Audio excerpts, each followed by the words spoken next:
Hi friends, இன்றைக்கி நம்ம cake பாப்ஸ் வந்து எப்படி பண்ணுறதுன்னு பார்க்க போகிறோம். இதுக்கு வந்து நான் கேக்ஸ் எடுத்திருக்கேன். ஆல்ரெடி என்கிட்ட இருந்த கேக்ஸ் வந்து வெனிலா ஸ்பாஞ்ச் இருக்குது, அதை நான் எடுத்திருக்கேன்.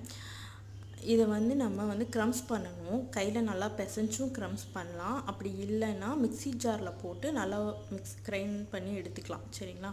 இதுக்கு வந்து ரொம்ப சிம்பிளான ஒரு டிப்ஸ் தான் நான் சொல்ல போகிறேன். இப்படி செய்யும்போது டேஸ்ட்டு நல்லாயிருக்கும். அதனால தான் நம்மக்கிட்ட கண்டஸ்டன்ட் மில்க் இல்லைனா மில்க் மெய்டு இது ரெண்டில் ஏதாச்சும் ஒன்று நம்ம யூஸ் பண்ணிக்கலாம். இதை வந்து நான் மில்க் மெய்டு வந்து ஆட் பண்ணியிருக்கேன். நீங்களும் அதே மாதிரி ஆட் பண்ணிக்கணும். ஆட் பண்ணி நல்லா பிசைஞ்சு கொடுக்கணும். பிசைஞ்சு முடிச்சதுக்கப்புறமா உருட்டும் போது நல்லா கெட்டியமாக வரணும். அந்த அளவுக்கு நம்ம பிசைஞ்சுக்கணும். இப்போ பாருங்கள், எனக்கு நல்லாவே வந்திருக்கு. எதுவுமே பவுலில் ஒட்டவே இல்லை. இந்த கன்சிஸ்டன்சிக்கு வந்துடணும். ஸோ இதை எடுத்து நான் உருண்டையாக உருட்டும் போது நல்லா சூப்பராக வரணும். எதுவும் கிராக்ஸ் எதுவுமே விழுகக்கூடாது. அந்தளவுக்கு நல்லா உருட்டி எடுத்துக்கணும். ஸோ நான் அந்த மாதிரி நல்லா உருட்டி எடுத்துகிட்டு ஃப்ரிட்ஜில் ஒரு 5 மினிட்ஸ் வந்து செட் பண்ணி எடுத்துக்கிட்டேன். அதுக்கப்புறம் வந்து பாப்ஸ்டிக் வந்து விற்கும், அது கடையில் நம்ம வாங்கிக்கணும். என்கிட்ட அது இல்லாதனால நான் டூத் பிக் யூஸ் பண்ணிக்கிட்டேன். அதை வந்து சாக்லேட்டில் டிப் பண்ணிவிட்டு சென்டரில் வந்து நம்ம ஃபிக்ஸ் பண்ணி வச்சிடணும். கொஞ்சம் நேரம் வச்சிட்டோம் அப்படின்னா அது வந்து கேக்லேருந்து தனியாக கலந்து வராது, அந்த மாதிரி இருக்கும்.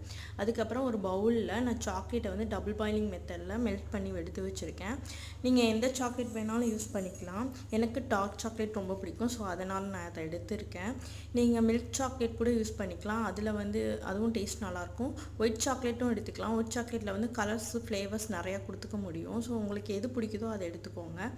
நான் இதை எல்லாமே செட் பண்ணி எடுத்து வச்சுட்டேன். இதில் ஸ்ப்ரிங்கிள்ஸ் வந்து ஆட் பண்ணிவிட்டேன். எனக்கு பிடிச்சிருந்தேன், என்கிட்ட இருந்த எல்லா ஸ்ப்ரிங்கிள்ஸும் நான் ஆட் பண்ணியிருக்கேன். ஆட் பண்ணிவிட்டு இதை நம்ம ஃப்ரிட்ஜில் ஒரு 13 மினிட்ஸ் ஆச்சு வச்சிடணும். அதுக்கு அப்போ தான் செட் ஆகி நமக்கு கிடைக்கும். நம்ம அந்த மாதிரி செட் பண்ணி எடுத்துக்கலாம்.